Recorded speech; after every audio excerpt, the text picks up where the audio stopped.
आज की case studies के इस लेक्चर में बात होगी मेंटेनेंस नहीं देना है, मेंटेनेंस को रोकना है, मेंटेनेंस से बचना है, या फिर कोर्ट आदेश करे तो ऐसा आदेश करे कि हमें उसमें संशोधन कराने की आवश्यकता कभी ना पड़े, या हमें एक पैसा भी मेंटेनेंस कभी ना देना पड़े।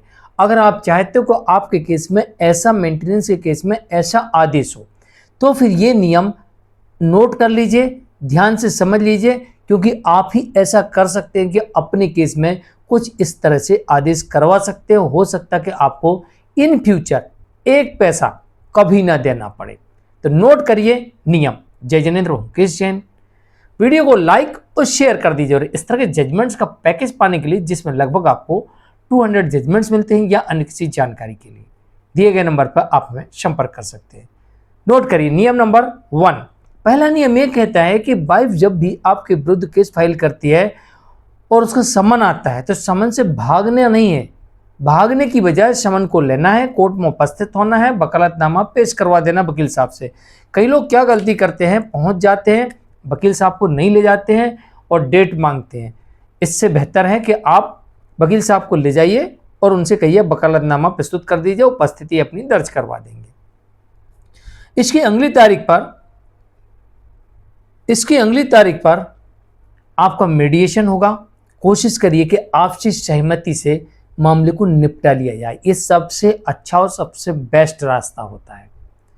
कोर्ट आपको मीडिएशन की तारीख देगी, उस तारीख में कोशिश करिए जितना अच्छा हो सके उतने अच्छे तरीके से मीडिएशन के आधार पर आपसी सहमति से सभी केसेस को निपटा लिया जाए, चाहे साथ रहना हो और चाहे साथ छोड़ना हो, इससे कोई फर्क नहीं पड़ता।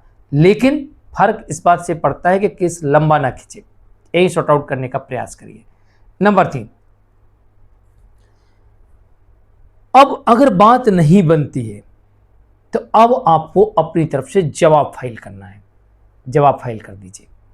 इसके अलावा नंबर 4, आज के बाद आपको अपने बैंक अकाउंट में किसी भी प्रकार का किसी दूसरे व्यक्ति की दूसरे की इनकम का ट्रांजैक्शन नहीं करवाना, अपने खाते में किसी का पैसा नहीं लेना, अपनी इनकम का ही पैसा अपने खाते में लेना, क्योंकि अब मेरे खाते की डिटेल कोर्ट के पास जाएगी और उसमें जो ट्रांजैक्शन दिखेंगे उसी के आधार पर कोर्ट अब मेंटेनेंस तय करेगी। तो जब आपकी इनकम का सबूत कोर्ट के पास जाएगा, आपका बैंक ट्रांजैक्शन कोर्ट के पास जाएगा, तो आपको अपने खर्चे की लिस्ट भी कोर्ट को देना है, और कोशिश करिए कि अपने बैंक अकाउंट से ही सारे खर्चे करें, ताकि सबूत रहे कि मैंने कितना पैसा किस मद पर खर्च किया।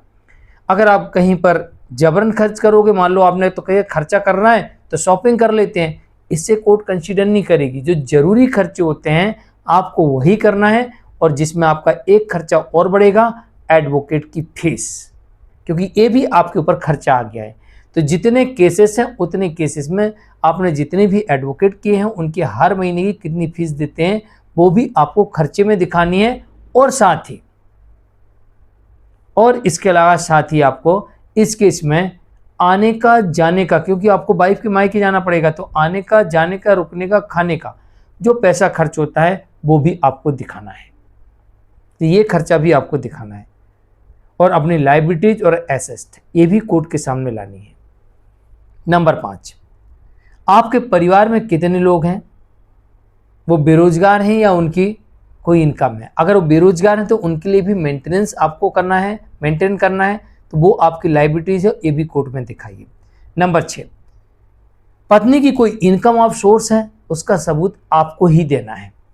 नंबर 7, पत्नी कमा सकती, कमाने के काबिल है, कोई डिग्रियां ऐसी हैं या कोई कला है जिससे वो पैसे जनरेट कर सकती है, इसका सबूत भी आपको ही देना है। नंबर 8, पत्नी पढ़ी लिखी है, स्वस्थ है, कमा सकती है, तो इस पर भी आप कोर्ट में पक्ष रख सकते हैं और मेंटेनेंस से बच सकते हैं। नंबर 9, पत्नी अडल्ट्री में है या रीमैरिज कर चुकी है, तो आप मेंटेनेंस से पूरी तरह बच सकते हैं, परंतु सबूत आपको देना होगा। नंबर 10, पत्नी ने किसी प्रकार का आपके परिवार पर क्रूरल्टी की है, अपमानित किया है, प्रताड़ित किया है, उत्पीड़न किया है, तो आपको इसका सबूत कोर्ट के सामने दिखाना है कि साहब पीड़ित हम हैं, पत्नी बिना किसी कारण के अलग रह रही है। आप ये भी दिखा सकते हैं और इससे मेंटेनेंस से आप बच सकते हैं। नंबर 11,